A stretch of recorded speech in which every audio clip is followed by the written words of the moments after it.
Hi friends, ನಿಮ್ಮೆಲ್ಲರಿಗೂ ಕೂಡ ನಿಮ್ಮದೇ ಆಗಿರ್ತಕ್ಕಂಥ ಯೂಟ್ಯೂಬ್ ಚಾನಲ್ ಸ್ಟಡಿ ವಿತ್ ಪರಶುರಾಮ್ಗೆ ಸ್ವಾಗತ ಅಂತ ಹೇಳ್ತಾ PUC ಫಸ್ಟ್ ಇಯರ್ನ ಮಿಡ್ ಟರ್ಮ್ ಎಕ್ಸಾಮಿನೇಷನ್ನಲ್ಲಿ ಇಂಗ್ಲೀಷ್ಗೆ ಸಂಬಂಧಪಟ್ಟಂತೆ ಒಂದು ಲಾಸ್ಟ್ ಇಯರ್ ಕ್ವಶನ್ ಪೇಪರನ್ನು ತೋರಿಸ್ತೀನಿ. ಸೊ ಖಂಡಿತವಾಗಿ ಈ ಕ್ವಶನ್ಗಳು ಮೋಸ್ಟ್ ಇಂಪಾರ್ಟೆಂಟ್ ಇದ್ದಾವೆ, ಈಗೂ ಕೂಡ ನಿಮಗೆ ರಿಪೀಟ್ ಆಗ್ತವೆ. ಆರಾಮಾಗಿ ನೀವು ಏನು ಮಾಡ್ಬೋದು, 40+ ಮಾರ್ಕ್ಸನ್ನು ಪಡೆದು ಪಾಸ್ ಆಗ್ಬೋದು. ಸೊ ಕೆಲವೊಂದಿಷ್ಟು ಏರಿಯಾಗಳನ್ನು ನಾನು ನಿಮಗೆ ಹೇಳ್ತಾ ಹೋಗ್ತೀನಿ. ಖಂಡಿತವಾಗಿ ಅದನ್ನು ನೀವು ಪ್ರಾಕ್ಟೀಸ್ ಮಾಡಲೇಬೇಕು. ಅದನ್ನಷ್ಟು ಓದಿದ್ರೆ ಸಾಕು. ಕೆಲವು ಪ್ರಶ್ನೆಗಳಿಗೆ ಉತ್ತರಗಳನ್ನು ನಾನು ನಿಮಗೆ ನೆಕ್ಸ್ಟ್ ಕೊಡ್ತಾ ಹೋಗ್ತೀನಿ. ನನಗೆ ಟೈಮ್ ಟೇಬಲ್ ಬೇಕು, ಯಾವ ಡಿಸ್ಟಿಕಲ್ಲಿ ಯಾವ ವಿಷಯದು ಯಾವ ತಾರೀಕಿಗಿದೆ ಅನ್ನೋದನ್ನು ಕಮೆಂಟನ್ನು ಓಪನ್ ಇದೆ. ಸೊ ಹೇಳಿದರೆ ಖಂಡಿತವಾಗಿ ನಾನು ನಿಮಗೆ ಹೆಲ್ಪ್ ಮಾಡ್ತೀನಿ. ಇನ್ನೂ ಯಾವ ವಿಷಯದ ನಿಮಗೆ ವಿಡಿಯೋಗಳು ಬೇಕು, ಕ್ವಶನ್ ಪೇಪರ್ಗಳು ಬೇಕು, ಆನ್ಸರ್ ಪೇಪರ್ ಬೇಕು ಅನ್ನೋದನ್ನು ಕೊಟ್ಟರು ಕೂಡ ನಾನು ನಿಮಗೆ ಏನು ಮಾಡ್ತೀನಿ ಅಂತಂದರೆ ಖಂಡಿತವಾಗಿ ಪ್ರೊವೈಡ್ ಮಾಡಲಿಕ್ಕೆ ಪ್ರಯತ್ನವನ್ನು ಪಡ್ತೀನಿ. ಎಸ್, ಸೊ ಶುರು ಮಾಡ್ತೀನಿ ಇಂಗ್ಲೀಷ್ ಕ್ವಶನ್ ಪೇಪರ್. ಇದಕ್ಕಿಂತ ಮುಂಚೆ ಎಲ್ಲ ವಿಷಯಗಳಲ್ಲಿ ಕೂಡ ಹಾಕ್ತಾ ಇದ್ದೀನಿ. ಸೊ ತಾವು ನೋಡಬೇಕಾದ್ರೆ PUC first and second year all exam question paper ಅಂತಲೇ ಒಂದು ಪ್ಲೇಲಿಸ್ಟ್ ಲಿಂಕ್ ಇದೆ, ಓಕೆನಾ? ಆ ಪ್ಲೇಲಿಸ್ಟ್ ಲಿಂಕನ್ನು ಒತ್ತಿದರೆ ಸಾಕು, ಖಂಡಿತವಾಗಿ ನಿಮಗೆ ಎಲ್ಲ ವಿಷಯಗಳ ಒಂದು ಲಾಸ್ಟ್ ಇಯರ್ ಕ್ವಶನ್ ಪೇಪರ್ಗಳು ಸಿಗ್ತವೆ. ಯೂಸ್ ಮಾಡ್ಕೊಡ್ರಿ, ರಿಪೀಟ್ ಆಗೇ ಆಗ್ತವೆ. Yes, first multiple choice question ಹತ್ತಿರ್ತವೆ, ಆಲ್ಮೋಸ್ಟ್ ರಿಪೀಟೆಡ್ ಆಗ್ತಕ್ಕಂಥ ಕ್ವಶನ್ಸೇ. Who wished to have peace in his kingdom ಅಂತಿತ್ತು. The school boy loves to rise early in the dash morning ಇದೆ. In according to Mara the thief was dash around a medicinal creeper ಅಂತಿತ್ತು. Fourth one, Mara had lost all his teeth on the right side of his mouth. Fifth one, what was the narrator during for a living in Oru Manushyan. Sixth one, dash was highly valued by the people of the city in the story of Oru Manushyan. Seventh, according to D.H. Lawrence the people are terrified of dash ಅಂತ ಇತ್ತು. ಇನ್ನು 8ದಲ್ಲಿ Babar Ali runs his school dash ಅಂತಿದೆ. 9ರಲ್ಲಿ at a what age did Babar Ali start his school ಅಂತ ಕೇಳಿದರು. ಇನ್ನು if I was ಟ್ರೀದಲ್ಲಿರ್ತಕ್ಕಂಥದ್ದನ್ನು ನಿಮ್ಗೆ ಏನು ಮಾಡಿದ್ದಾರೆ, ಮ್ಯಾಚ್ ದಿ ಫಾಲೋವಿಂಗ್ ಮಾಡಲಿಕ್ಕೆ ಕೇಳಿತ್ತು. ಇಷ್ಟು 10 ಕ್ವಶನ್ಗಳನ್ನು ಈಸಿಯಾಗಿ ನೀವು ಬರಿಬೋದಿತ್ತು.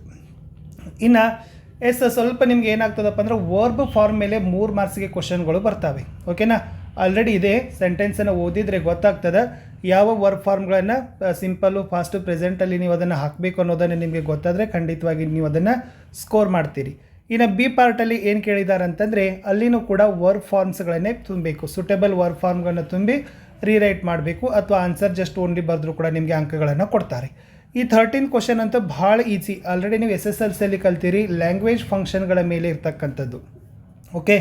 ಎಕ್ಸಾಕ್ಟ್ಲಿ ಅಂದ್ರೆ ಅಗ್ರಿ ಆಗ್ತದೆ, ಸರ್ಟನ್ಲಿ ನಾಟ್ ಅಂತಂದರೆ ಡಿಸ್ಅಗ್ರಿ ಆಗ್ತದೆ, ವಾಟ್ ಅ ಪಿಟಿ ಅಂತಂದರೆ ಏನಾಗ್ತದೆ, ಎಕ್ಸ್ಪ್ರೆಸ್ಸಿಂಗ್ ಸಿಂಪತಿ ಅಂತ ಆಗ್ತದೆ. ಕವಿತಾ ದಿಸ್ ವಾಸ್ ಸವಿತಾ ಅಂತ ಇದೆ, ಇಂಟ್ರೊಡ್ಯೂಸಿಂಗ್ ಆಗ್ತದೆ. ವೇರ್ ಈಸ್ ಯುವರ್ ಪೆನ್ ಅಂತ ಆಗ್ತದೆ, ಎನ್ಕ್ವೈರಿಂಗ್ ಅಂತ ಆಗ್ತದೆ.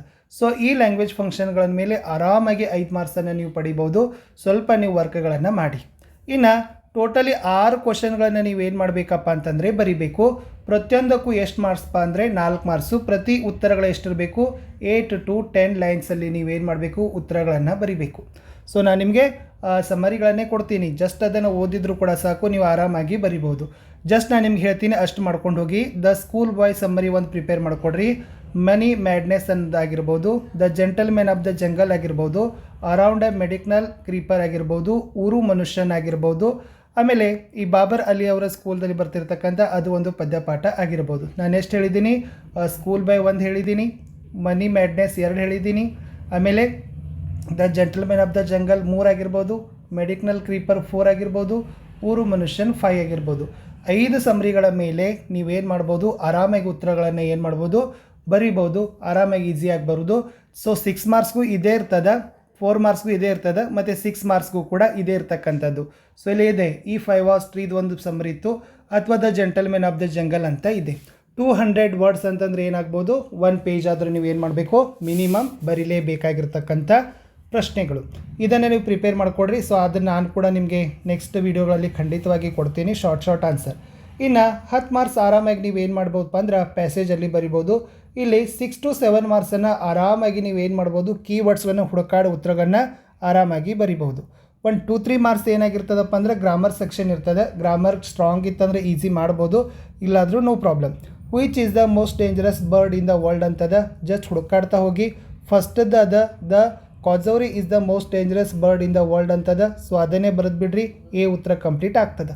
ಹಿಂಗೆ ಏನು ಮಾಡಬೇಕಪ್ಪ ಅಂತಂದ್ರೆ ಕ್ವಶನ್ನಲ್ಲಿರ್ತಕ್ಕಂಥ ಕೀವರ್ಡ್ಸ್ಗಳನ್ನ ಏನು ಮಾಡೋದು, ಹುಡುಕಾಡ್ತಾ ಹೋಗೋದು.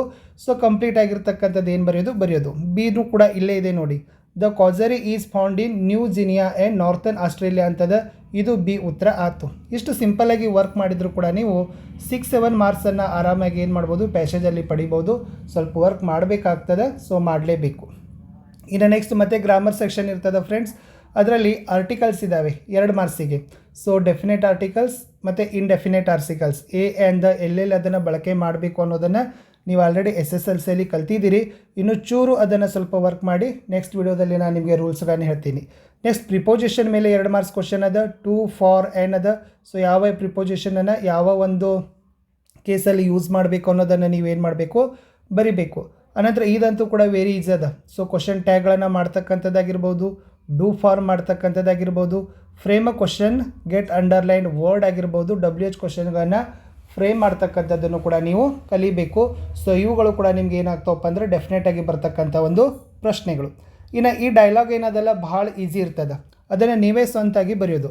ಇಲ್ಲಿ ಸ್ಟೂಡೆಂಟ್ ಮತ್ತು ಮೇಡಮ್ ಅವರಿಬ್ಬರ ನಡುವಿನ ಇದೇನದ ಒಂದು ಕನ್ವರ್ಜೇಷನ್ ಅದ. ಅದನ್ನು ಅದು ಹೇಗೆ ಸ್ಟೂಡೆಂಟ್ ಗುಡ್ ಮಾರ್ನಿಂಗ್ ಮೇಡಮ್ ಅನ್ಬೋದು, ಗುಡ್ ಆಫ್ಟರ್ನೂನ್ ಮೇಡಮ್ ಅನ್ಬೋದು, ಅಥವಾ ಮೇ ಕಮಿನ್ ಮೇಡಮ್ ಅಂತ ಅನ್ಬೋದು, ಅವಾಗ yes come in, what's your problem ಅಂತ ಅನ್ಬೋದು. Madam I want to have a clarification madam, welcome, tell about that ಅಂತ ಅನ್ಬೋದು. Student okay madam, may and right ಅಂತಿದೆ. ಸೊ ಈ ಥರ. ಸೊ ಟೋಟಲಿ ನಿಮ್ಗೆ ಏನಾಗಬೇಕು ಅಂದರೆ ಆ ಒಂದು ಕನ್ವರ್ಜೇಷನ್ನು ಕಂಪ್ಲೀಟ್ ಅರ್ಥ ಕೊಡಬೇಕು. ಓಕೆನಾ. ಯಾವ ಮ್ಯಾಟ್ರನ್ನು ಡೆವಲಪ್ಮೆಂಟ್ ಮಾಡ್ತಿದ್ರಲ್ಲ ಅದು ಲಾಸ್ಟ್ ಕನ್ಕ್ಲೂಷನ್ವರೆಗೂ ಕೂಡ ಏನಾಗಬೇಕು, ಅದನ್ನೇ ಬರಿಬೇಕು. ಅದರಲ್ಲಿ ಯಾವುದೇ ರೀತಿಯಾಗಿರ್ತಕ್ಕಂಥ ಗೊಂದಲಮಯ, ಕನ್ಫ್ಯೂಷನ್ನು, ಆಮೇಲೆ ಇರ್ರಿಲೇಟೆಡ್ ಸೆಂಟೆನ್ಸ್ಗಳನ್ನ ಹಾಕುವ ಹಾಗೆ ಇಲ್ಲ. ಎಲ್ಲ ಸೆಂಟೆನ್ಸ್ಗಳೇನಾಗಿರಬೇಕು, ಗ್ರಾಮೆಟಿಕಲ್ಲೇ ಕರೆಕ್ಟ್ ಇರಬೇಕು. ಸೀಕ್ವೆನ್ಸ್ ಆಗಿ ಅದನ್ನು ನೀವು ಡೈಲಾಗ್ಗಳನ್ನು ಕಂಪ್ಲೀಟ್ ಮಾಡಿದ್ರೇ ನಿಮಗೆ 4 ಮಾರ್ಕ್ಸ್ ಕೊಡ್ತಾರೆ. ಭಾಳ ಈಸಿ ಅದ. ಸೊ ಟ್ರೈ ಮಾಡಿರಿ. 2 ಮಾರ್ಕ್ಸ್ ಆದರೂ ಕೂಡ ನಿಮಗೆ ಆರಾಮಾಗಿ ಕೊಡ್ತಾರೆ. ಇನ್ನು ಇದು ಡಾಟಾ ರೀಡಿಂಗ್ ಅಂತ ನಾವು ಕರಿತೀವಿ. ಸೊ ಅಂಕಿಅಂಶಗಳನ್ನು ಓದೋದು ಭಾಳ ಈಸಿಯಾಗಿರ್ತಕ್ಕಂಥ ಕ್ವಶನ್. ಫಸ್ಟ್ ಏನು ಮಾಡೋದು, ಯಾವ ಟೇಬಲ್ ಕೊಟ್ಟಿದ್ದಾರೆ ಅದನ್ನು ನೋಡ್ಕೊಳ್ಳೋದು. ಇದರಲ್ಲಿ ಏನಿರ್ತದೆ, ಭಾಳ ಆದರೆ ಹೆಚ್ಚು ಇರ್ತದೆ, ಆಮೇಲೆ ಕಡಿಮೆ ಇರ್ತದೆ, ಇದೇ ಇರ್ತದೆ. ಹೆಚ್ಚು ಕಡಿಮೆ, ಆಮೇಲೆ ಸಮ ಇರ್ಬೋದು, ಆಮೇಲೆ ಅದಕ್ಕೆ ಸಂಬಂಧಪಟ್ಟಂತೆಯೇ ಡಾಟಾ ರೀಡಿಂಗಲ್ಲಿ ಇರ್ತಕ್ಕಂಥ ಅಂಕಿ ಅಂಶಗಳು ನಿಮಗೆಲ್ಲ ಗೊತ್ತದ. IPL ಅದ, ಇಂಡಿಯನ್ ಪ್ರೀಮಿಯರ್ ಲೀಗ್ ಅದಾವ. ಈ ಕಡೆ ಟೀಮ್ ಅದಾವೆ, ಮುಂಬೈನ್ ಇಂಡಿಯನ್ಸ್ ಅದ, ರಾಯಲ್ ಚಾಲೆಂಜರ್ಸ್ ಅದ, ರಾಜಸ್ಥಾನ್ ರಾಯಲ್ಸ್ ಅದ, ಸನ್ರೈಸರ್ಸ್ ಹೈದರಾಬಾದ್ ಅದ. ಎಷ್ಟು ಪ್ಲೇಡ್ ಮಾಡಿದ್ದಾರೆ, ಎಷ್ಟು ಓನ್ ಆಗಿದ್ದಾವೆ, ಲಾಸ್ಟ್ ಆಗಿದ್ದಾವೆ, ಪಾಯಿಂಟ್ಸ್ ಆಗಿದ್ದಾವೆ, ರನ್ ರೇಟ್ ಇದ್ದಾವೆ. ಇಷ್ಟಂದ್ರೆ ನಿಮಗೆ ಎಲ್ಲ ಗೊತ್ತಾಗ್ತದೆ. ಈ ಒಂದನೇ ಕ್ವಶನ್ಗೆ ಬರೋಣ. Which team has highest run rate ಅಂತ ಕೇಳಿದ್ದಾರೆ. ಹೈಯೆಸ್ಟ್ ಅಂದರೆ ಅತಿ ಹೆಚ್ಚಿನ ರನ್ ರೇಟ್ ಯಾವ ಟೀಮ್ಗಿದೆ ಅಂತ ಕೇಳಿದ್ದಾರೆ. +1.150 ಅದ. ಯಾವುದಪ್ಪ ಅಂದ್ರೆ Mumbai Indians. Just Mumbai Indians ಬರೀರಿ, 1 ಮಾರ್ಕ್ಸ್ ಆರಾಮಾಗಿ ನಿಮಗೆ ಸಿಗ್ತದೆ. ಹಾಗೆ ಮುಂದಿನ ಪ್ರಶ್ನೆಗೆ ಬರೋಣ. How many matches has royal Challengers played. Royal Challengers play ಮಾಡಿರ್ತಕ್ಕಂಥ ಮ್ಯಾಚ್ ಎಷ್ಟು ಅಂತ ಕೇಳಿದರು. ಸೊ ಎಷ್ಟದ, 5 ಅದ. ಜಸ್ಟ್ 5 ಬರೀರಿ, ನಿಮಗೆ 1 ಮಾರ್ಕ್ಸ್ ಸಿಗ್ತದೆ. ಸಿ ನೋಡಿ, how many matches has Rajasthan Royals last ಅಂತ ಇದೆ. ಸೊ ರಾಜಸ್ಥಾನ್ ರಾಯಲ್ಸಿಗೆ ಬರ್ರಿ, ಲಾಸ್ಟಿಗೆ ಬರ್ರಿ. ಎಷ್ಟು, 1 ಅದ. ಕೇವಲ 1 ಬರೆದ್ರೆ ನಿಮಗೆ ಮಾರ್ಕ್ಸ್ ಕೊಡ್ತಾರೆ. Name the team that has lowest run rate ಅಂತ ಕೇಳಿದ್ದಾರೆ. ಲೋ ಅಂದರೆ ಕಡಿಮೆ ರನ್ ರೇಟ್ ಯಾವುದದ, ಮೈನಸ್ದಾಗದ. ಸನ್ರೈಸರ್ಸ್ ಹೈದರಾಬಾದ್ ಅಂತ ನೀವು ಬರೆದ್ರೆ ನಿಮಗೆ ಮಾರ್ಕ್ಸ್ ಕೊಡ್ತಾರೆ. ಇದನ್ನೇ ಡಾಟಾ ರೀಡಿಂಗ್ ಅಂತಾರೆ. ಸೇಮ್ ಆಗಿರ್ತಕ್ಕಂಥ ಡಾಟಾಗಳನ್ನು ಕೊಡ್ತಾರೆ. ಚೆನ್ನಾಗಿ ಪ್ರಾಕ್ಟೀಸ್ ಮಾಡಿ. ಇನ್ನು ಲಾಸ್ಟ್ ಒಂದು ಲೆಟರ್ ಬರೀಬೇಕು. ಬಟ್ ಈ ಲೆಟರಲ್ಲಿ ಕಂಡೀಷನ್ ಏನಿದೆಪ್ಪ ಅಂದ್ರೆ ಅವರು ನಿಮಗೆ ಪಾಯಿಂಟ್ಸ್ಗಳನ್ನು ಕೊಡ್ತಾರೆ. ಆ ಪಾಯಿಂಟ್ಸ್ಗಳು ನಿಮ್ಮ ಲೆಟರಲ್ಲಿ ಇರಲೇಬೇಕು. ಏನು ಹೇಳಿದ್ದಾರೆ ನೋಡಿ, write a letter to your ಪ್ರಿನ್ಸಿಪಲ್ಗೆ ಬರೀಬೇಕು. ಏನು ಬರೀಬೇಕು, requesting him to your sanction leave ಅಂತ ಕೇಳಿದ್ದಾರೆ. ರಜೆಗಾಗಿ, ಮಂಜೂರಾತಿಗಾಗಿ ಪ್ರಿನ್ಸಿಪಲ್ಗೆ ಬರೀಬೇಕು. ಅದರಲ್ಲಿ ಫಸ್ಟ್ ಪಾಯಿಂಟ್ ಏನಿರಬೇಕು, 3 days ಲೀವ್ ಅಂತ ಕೇಳಿದ್ದಾರೆ. 3 ದಿನ ಕೇಳಬೇಕು. ಎರಡನೇದು ಸಿಸ್ಟರ್ಸ್ ಮ್ಯಾರೇಜ್. ರೀಸನ್ ಏನು ಹಾಕಬೇಕು, ಸಿಸ್ಟರ್ ಮ್ಯಾರೇಜ್ ಐತೆ ಅಂತ ಹಾಕಬೇಕು. ಆಮೇಲೆ ಲಾಸ್ಟ್ ಏನು ಬರೀಬೇಕು, ದ ಪ್ರಿನ್ಸಿಪಲ್ ಆ್ಯಂಡ್ ಸ್ಟಾಫ್ ಅಂತಕ್ಕದ್ದನ್ನು ನೀವೇನು ಮಾಡಬೇಕು, ಬರೀಬೇಕು. ಸೊ ಇಷ್ಟು ಕೀವರ್ಡ್ಸ್ಗಳನ್ನ ಹಾಕಿ ಬರೆದ್ರೆ ನಿಮಗೆ ಮಾರ್ಕ್ಸ್ಗಳನ್ನ ಖಂಡಿತವಾಗಿ ಕೊಡ್ತಾರೆ. ಇಷ್ಟು ಒಂದು ಕ್ವಶನ್ ಪೇಪರ್ ಇದೆ. ನಾನು ಇನ್ನೊಂದು ಕ್ವಶನ್ ಪೇಪರ್ಲಿ ಆನ್ಸರ್ಗಳನ್ನು ಕೊಡ್ತೀನಿ. Don't worry. ಸ್ವಲ್ಪ ಆದರೂ ನಿಮಗೆ ಯೂಸ್ ಆಗಿದೆ ಅಂತ ಅಂದ್ಕೊಳ್ತಾ ಈ ವಿಡಿಯೋವನ್ನು ಮುಗಿಸ್ತೀನಿ. ಹೆಚ್ಚಿನ ವಿಡಿಯೋವನ್ನು ನನ್ನ ಯೂಟ್ಯೂಬ್ ಚಾನಲ್ನಲ್ಲಿ ಇದ್ದಾವೆ, ನೋಡಿ ಸ್ಕೋರ್ ಮಾಡಿ ಅಂತ ಹೇಳ್ತಾ ಸಿಗ್ತೀನಿ ಹೊಸ ವಿಡಿಯೋದಲ್ಲಿ. ಬಾಯ್.